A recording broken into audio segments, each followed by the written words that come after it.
Greetings and welcome to the energy of Gemini. This is Ron from Tarot of the Twin Sun. Tarot of the Twin Sun is a functional division within the Order of the Twin Sun. Today we shall be doing astrological primer on the energy of Gemini, particularly considering the placement of Mercury. Okay, so we'll go ahead and get started.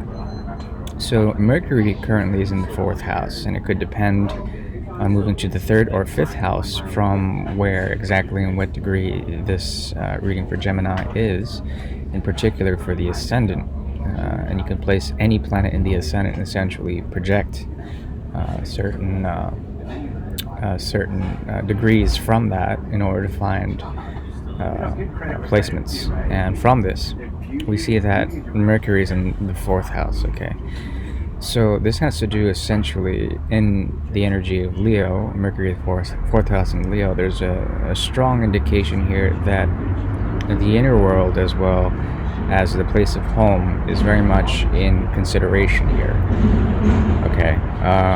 Primarily, I'm seeing here a choice that comes in terms of endings of a way of doing things. Okay. This is closures of agreements or closures of certain contracts wanting to essentially end, forcing itself to end. There's Mars and the triplicity here, Mars North Node as well as Uranus in Taurus in the 12th house. Okay, so this indicates something foreign or perhaps something that is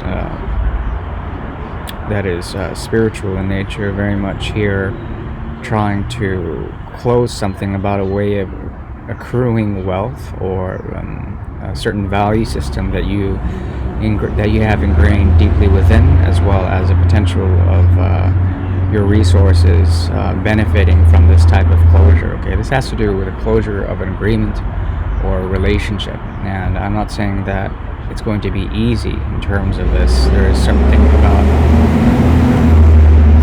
the contract as well as the ability to produce the right effect. Okay, and this can be quite difficult with the Sun in slight conjunction with Mercury in the 3rd and 4th houses in the IC, meaning that a slight combustion or an overheated quality here about how the mind operates, in which a sense that the ego is directly sort of linked to this. Okay, directly linked to the inner world.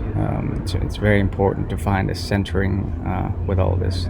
The way you do that is to look to the 10th house. Okay, with Saturn retrograde in Aquarius, there's something of collective karmas or collective ideals that are trying to become known in some way, shape, or form. And the idea here is to find the patience in order to find some sort of elevation in the 12th house to produce the effects that you may be searching for. There's something here that is based on clarification and purification of thoughts and minds in order to define the inner world. Okay, that can come through the auspices of great realizations. Okay, self-realizations through how you are possibly spiritually evolving, but then also relating oneself to the 2nd house. With Venus and Lilith tightly conjunct in Cancer. Okay, so resources will naturally come through. There's something here about certain values as well as hidden motivations that have to do with sustenance. Okay, that are coming through if you were to close something, if you were to close some form of agreement. The difficulty is the identification with this type of connection. Okay, nothing is greatly aspecting your 7th house right now, which is a good thing. Meaning that a lot of this transformation, if it were to occur, would come from within.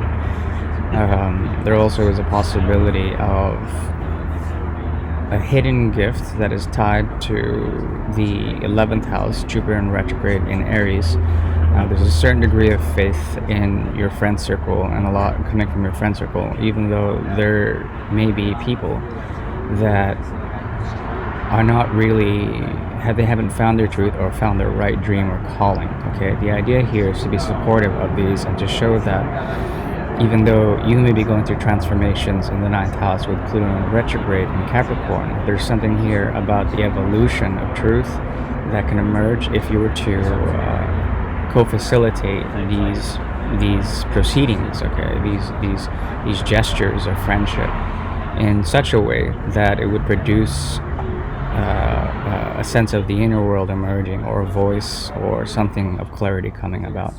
The idea here is to not allow the ego to get in the way of these types of relationships, to become selfless. Um, and that is what I'm seeing for the time being. This is Ron from Tarot with Twin Sun signing off. Thank you.